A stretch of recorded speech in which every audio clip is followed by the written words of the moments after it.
helicopter drops commandos onto the deck of a container ship in international waters.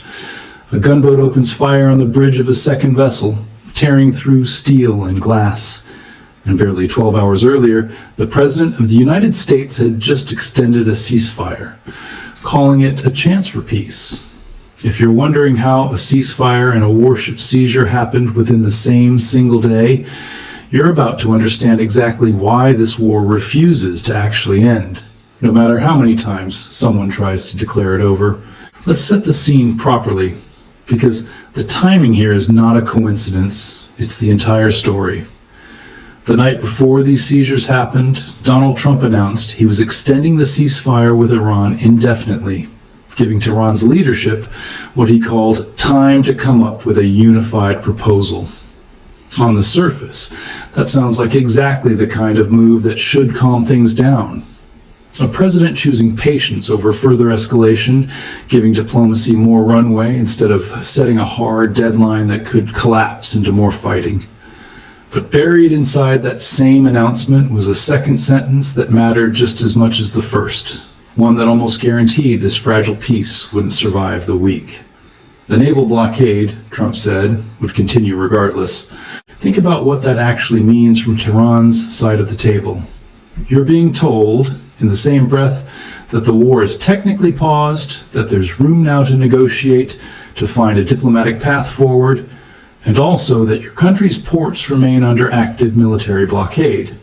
Your economy still being strangled at a cost of roughly $500 million a day, according to American estimates, with 85 vessels already intercepted since that blockade first went into effect back on April 13th.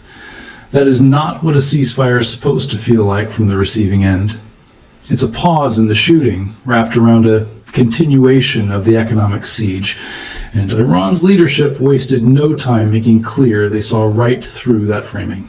Mohammad Bagher Ghalibaf, Iran's parliament speaker and the head of its negotiating delegation in the Islamabad talks, posted a response on social media that read, less like diplomatic language and more like a direct challenge. A full ceasefire only has meaning, he wrote, if it is not violated by a naval blockade and the holding hostage of the global economy.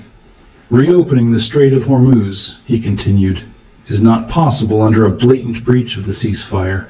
Iran's President Masoud Pezeshkian backed that same message publicly, saying Iran welcomes dialogue, but that breach of commitments, blockade, and threats are the main obstacles standing in the way of genuine negotiations. Read between those carefully chosen words for a second. Both of Iran's top civilian leaders were essentially saying the same thing in slightly different tones, that as far as Tehran is concerned, this ceasefire was never actually real, because the blockade choking their economy never actually stopped.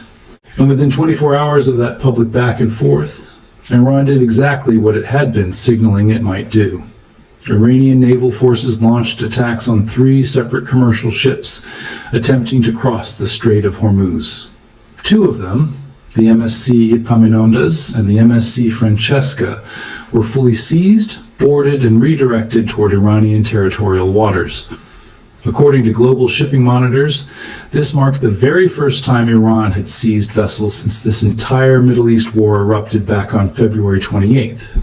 Not the first attack, the first seizure.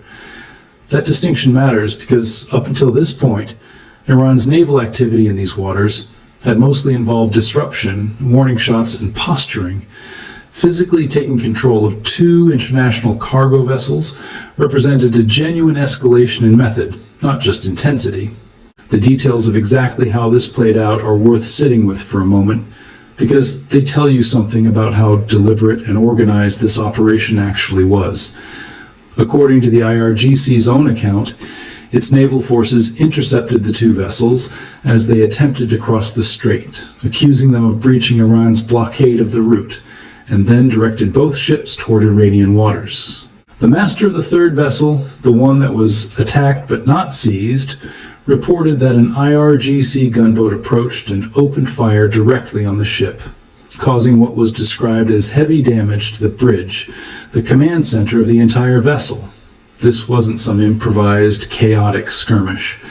This was a coordinated 3-ship operation, executed with enough precision to selectively seize 2 vessels while specifically targeting the command structure of a third. There's an almost poetic detail buried inside the identity of those 2 seized ships that's worth pausing on. Both the Epaminondas and the Francesca had been stuck sitting in the Persian Gulf since the very start of this conflict, trapped in place by the fighting itself, unable to safely move in either direction for weeks. The Epaminondas had originally been running a shipping route connecting India to the U.S. East Coast, with stops along the way in the United Arab Emirates. The Francesca had been running cargo between India, the Gulf, and the Mediterranean. These weren't ships that wandered recklessly into a war zone looking for trouble. These were ordinary commercial vessels, doing ordinary commercial work, that got caught in place by a war they had nothing to do with, sitting anchored and waiting for months, only to finally become the exact symbol of that war's continuation the moment they tried to move again.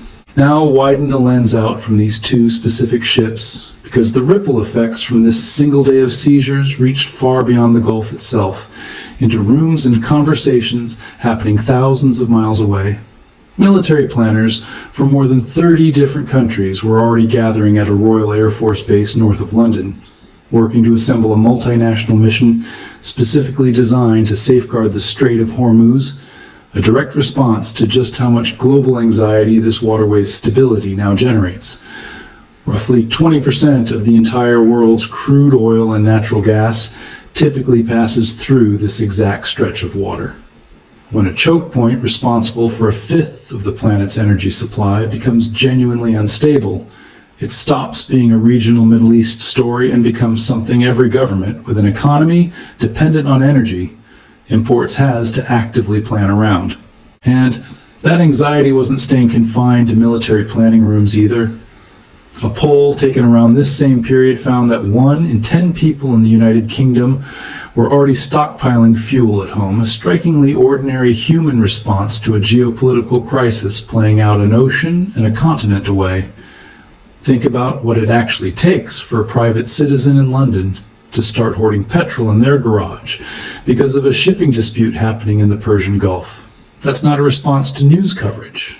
That's a response to a genuine felt sense that the global systems people depend on every single day, fuel, prices, supply chains, might not hold steady much longer, regardless of what any official ceasefire announcement claims.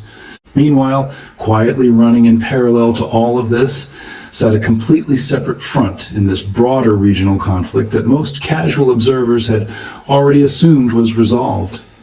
A truce between Israel and Lebanon had technically taken effect just days earlier, on April 17th. And yet, even with that agreement supposedly in place, Israeli troops remained actively present and actively fighting Hezbollah militants across southern Lebanon. The ceasefire on paper and the reality on the ground were, once again, telling 2 very different stories at the exact same time, an uncomfortable pattern that seems to be repeating itself across almost every front of this entire war. A truce gets announced. Troops keep fighting anyway. A ceasefire gets extended. A naval blockade continues underneath it. Diplomatic language keeps promising de-escalation, while the actual physical reality on the water and on the ground tells you the fighting never really slowed down at all. So think about what Israel's own military posture looked like sitting inside that exact moment. With Hezbollah still being actively engaged in Lebanon despite an official truce, and with Iran now demonstrating a clear willingness to physically seize commercial vessels rather than simply threaten to, the entire Israeli defense establishment had every reason to treat this as a moment of heightened alert rather than de-escalation. This mirrors almost exactly a pattern seen before in this broader Iran-Israel rivalry, going back to April of 2024, when Iran seized a different Israeli-linked vessel, the MSC Ares, in these same waters, following a suspected Israeli strike on an Iranian consular building in Syria. At that time, Israeli military spokesperson Rear Admiral Daniel Hagari stated publicly that Israel was on high alert, that readiness had been increased specifically to protect the country from further Iranian aggression, and that Israel stood prepared to respond if necessary. The exact same defensive posture, the exact same underlying logic appears to be repeating itself here, 2 years later, in a war that has grown dramatically larger in scope, but whose fundamental rhythm, provocation, seizure, alert, response, keeps echoing the same pattern almost beat for beat. Layer all of these threads together now, and a much bigger picture starts to take shape, one that goes well beyond just two container ships changing hands in the Persian Gulf.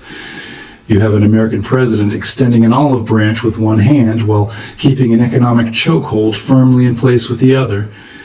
You have Iran's own leadership publicly declaring that exact contradiction unacceptable, then acting on that declaration within a single day by seizing the very kind of commercial shipping the blockade was designed to control in the first place.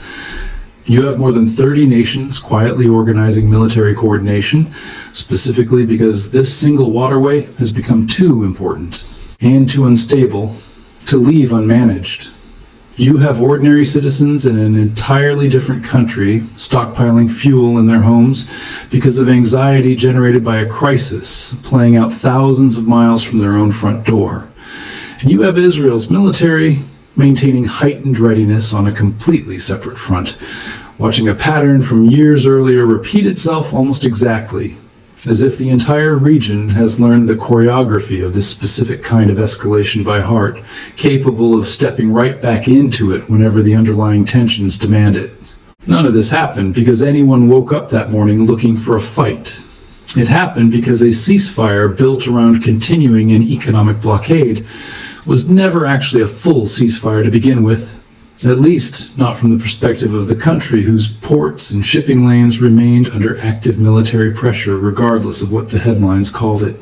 Iran's leadership said as much, publicly, clearly, and repeatedly in the hours before those ships were seized. Ghalibaf's words weren't a vague threat lost in translation. They were a direct warning that the exact contradiction sitting at the heart of this ceasefire, peace on paper, pressure in practice, would not simply be tolerated indefinitely.